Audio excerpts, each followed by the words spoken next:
Assalamualaikum warahmatullahi wabarakatuh. Perkenalkan, nama saya Rizky Pratama dengan NIM F121250068. Di sini saya akan menjelaskan semua tentang sumber dan tujuan hukum Islam serta menjelaskan semua pengertian dan jenis hukum Islam. Dimulai dari semua pengertian dan jenis hukum Islam. Hukum Islam adalah seluruh syariat atau aturan yang bersumber dari wahyu Allah Subhanahu wa taala dan sunnah Rasulullah Sallallahu Alaihi Wasallam untuk mengatur seluruh aspek kehidupan manusia, baik hubungan dengan Tuhan maupun hubungan antar manusia. Dalam tradisi keilmuan Islam, pembahasan ini dibagi menjadi beberapa lapis pengertian dan jenis agar memudahkan kita untuk memahaminya, yaitu pengertian hukum Islam. Untuk memahami hukum Islam, kita perlu membedakan tiga istilah dasar yang sering tertukar, yaitu syariat, fikih, dan hukum taklifi. Syariat, yang pertama syariat dengan aturan suci yang diturunkan langsung oleh Allah Subhanahu wa taala melalui Al-Qur'an dan hadis. Sifatnya mutlak, universal dan tidak berubah sepanjang zaman. Fikih dengan pemahaman atau pemikiran mendalam para ulama mujtahid ahli hukum dalam menyimpulkan aturan praktis dari sumber syariat tersebut. Fikih bisa berbeda antar mazhab dan dapat berkembang sesuai zaman. Hukum Islam secara umum dengan hasil kompilasi atau integrasi antara teks syariat dan pengalaman fikih yang kemudian diterapkan dalam kehidupan sehari-hari umat Islam. Yang kedua, jenis hukum Islam berdasarkan sifat pembekalannya. Hukum taklifi. Hukum taklifi adalah jenis hukum Islam yang menuntut atau memberi pilihan kepada seorang muslim mukallaf untuk melakukan atau meninggalkan suatu perbuatan. Para ulama membaginya menjadi 5, yaitu wajib, fardu, perbuatan yang diperintahkan secara tegas untuk dilakukan, dengan konsekuensi dikerjakan berpahala, ditinggalkan berdosa. Yang kedua, sunnah atau mandub, perbuatan yang dianjurkan untuk dikerjakan tetapi tidak mengikat secara tegas. Konsekuensinya dikerjakan berpahala, ditinggalkan tidak berdosa. Mubah atau jais, perbuatan yang sifatnya pilihan bebas atau netral. Konsekuensinya dikerjakan atau ditinggalkan tidak berpahala maupun berdosa. Makruh, perbuatan yang dianjurkan untuk ditinggalkan.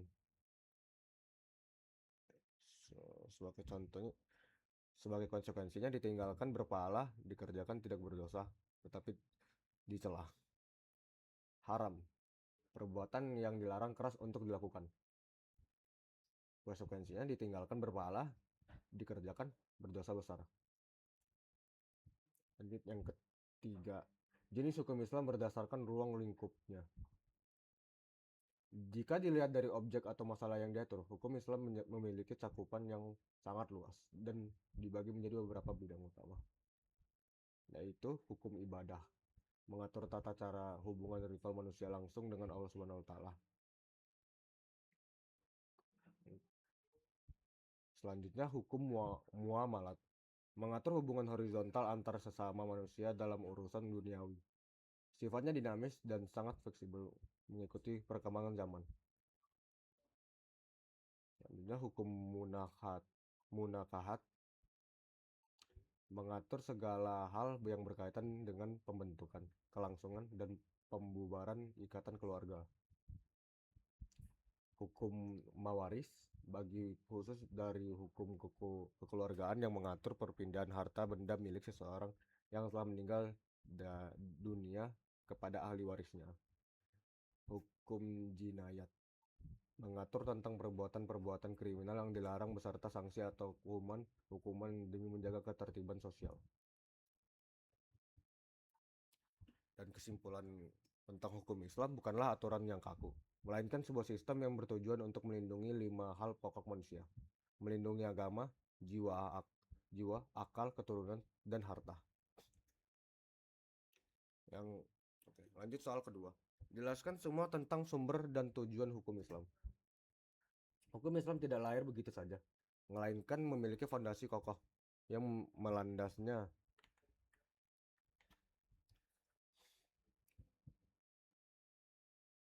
serta visi dan misi utama mengapa hukum tersebut diciptakan.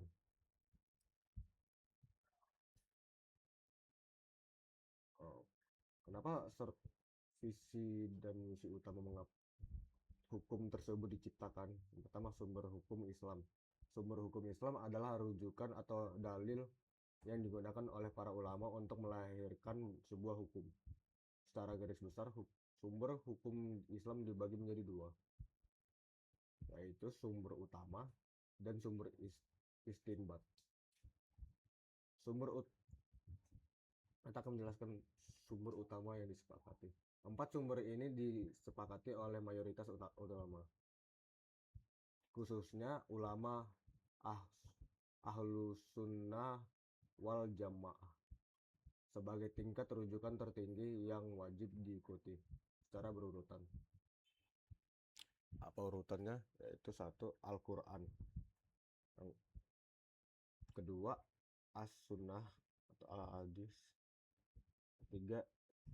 ijma, 4. qiyas. Yang kedua, sumber hukum pendukung. Sumber-sumber ini digunakan ketika suatu masalah tidak ditemukan secara gambling di tempat sumber utama di atas.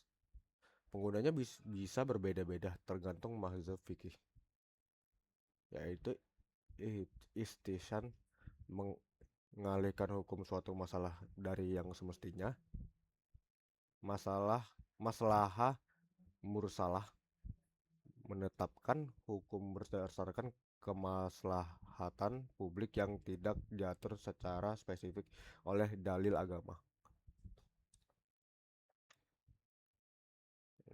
Urf adat istiadat, adat kebiasaan masyarakat setempat yang baik dan tidak bertentangan dengan prinsip-prinsip Al-Quran dan hadis.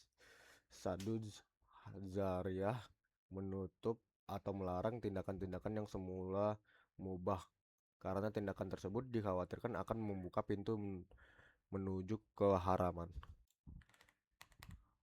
Tujuan hukum Islam. Tujuannya bukan untuk membebani manusia, melainkan demi kebaikan manusia itu sendiri. Dalam ilmu usul fikih, tujuan utama hukum Islam dirumuskan dalam konsep maqasid asyariah, yaitu mendatangkan kemaslahatan dan menolak kerusakan.